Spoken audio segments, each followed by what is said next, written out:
মৰমৰ ছাত্ৰ ছাত্ৰীসকল, মোৰ ইউটিউব চেনেললৈ তোমালোকক পুনৰবাৰ স্বাগতম।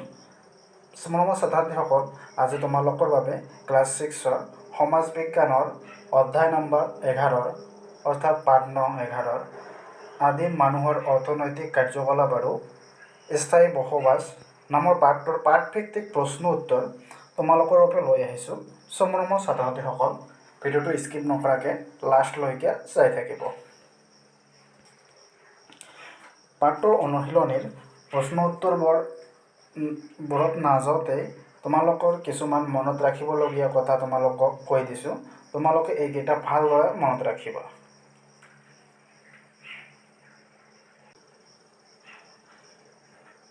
গছৰ গুটিত জীপাল মাটিত পৰি গজালি ওলোৱা লক্ষ্য কৰিয়েই হয়তো আদিম মানুহেই প্ৰথম খেতি বাতি আৰম্ভ কৰে। তাৰপিছত আছে আদিম মানুহে কৃষি কৰ্মৰ উপযোগীকৈ শিল, জন্তুৰ হাড়, দাঁতৰ মাৰি আৰু কাঠৰ বিভিন্ন উন্নত আৰু চোকা অস্ত্ৰ তৈয়াৰ কৰি লৈছিল। তাৰপিছত আছে মনত ৰাখিবা, আদিম মানুহে খাদ্য, কৃষিকাৰ্য আৰু যাতায়াত আদিত ব্যৱহাৰ কৰিবলৈ জন্তু পুহিছিল।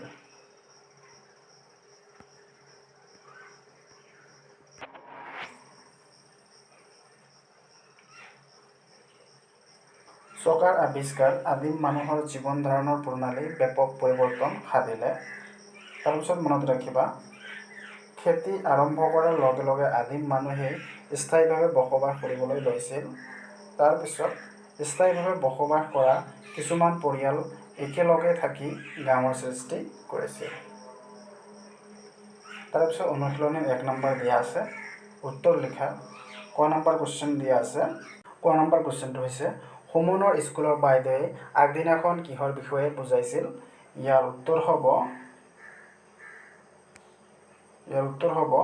সুমনৰ স্কুলৰ বাইদেৱে আগদিনাখন আদিম মানুহৰ বিষয়ে বুজাইছিল। তাৰপিছত খ নম্বৰ কুৱেশ্যনটো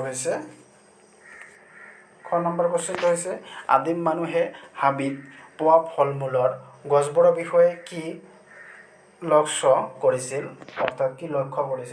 ইয়াৰ উত্তৰ হ'ব আদিম মানুহে কেনেকৈ গুটিৰ পৰা নতুন গছ গজে, ফল মূল দিয়া গছ গছনিবোৰ ক'ত বেছিকৈ গজে, ফল মূলৰ গছত এইবোৰ লক্ষ্য কৰিছিল।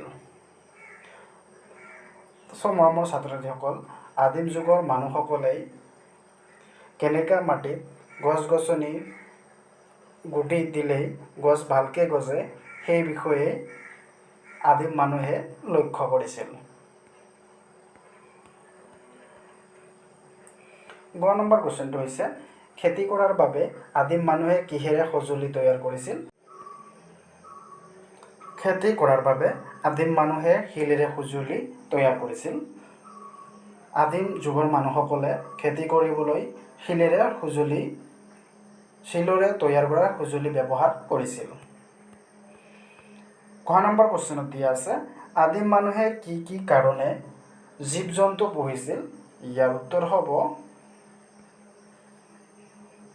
আদিম মানুহে মঙহ, গাখীৰ আৰু খাদ্য পোৱাৰ উপৰিও কিছুমান জন্তু কৃষি আৰু যাতায়াতৰ কামত ব্যৱহাৰ কৰিবৰ বাবে জীৱ জন্তু পুহিছিল। এইটো ব্যৱহাৰ বানানটো ভুল আছে, তোমালোকে এনেকৈ ব্যৱহাৰ বানানটো লিখিবা, এইটো ইগনৰ কৰিবা তোমালোকে।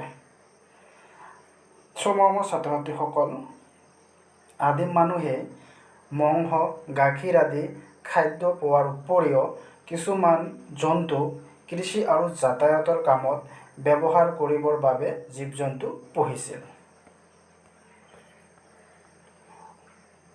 9 নম্বৰ কুৱেশ্যনটো হ'ল, চকাৰ ব্যৱহাৰ আদিম মানুহে কি কি কামত ব্যৱহাৰ কৰিছিল?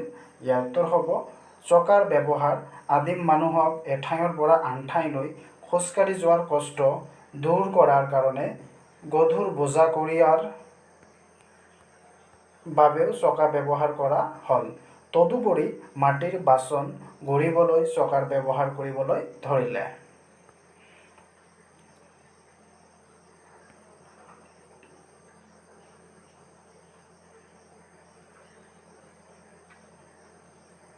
6 নম্বৰ কুৱেশ্যন হ'ল গাঁৱত দলবদ্ধভাৱে বাস কৰাৰ পৰা আদিম মানুহে কি কি সুবিধা হ'ল?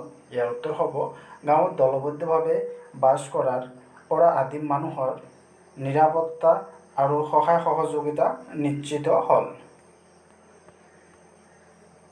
6 নম্বৰ কুৱেশ্যনটো হ'ল আদিম মানুহে কি কি কাৰণত মাটিৰ পাত্ৰ ব্যৱহাৰ কৰিছিল? ইয়াৰ উত্তৰ হ'ব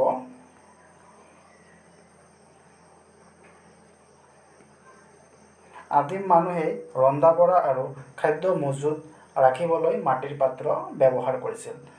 আদিম যুগৰ মানুহসকলে ৰন্ধা বঢ়া আৰু খোৱা বস্তু জমা কৰি ৰাখিবলৈ অৰ্থাৎ মজুত কৰি ৰাখিবলৈ মাটিৰ পাত্ৰ ব্যৱহাৰ কৰিছিল।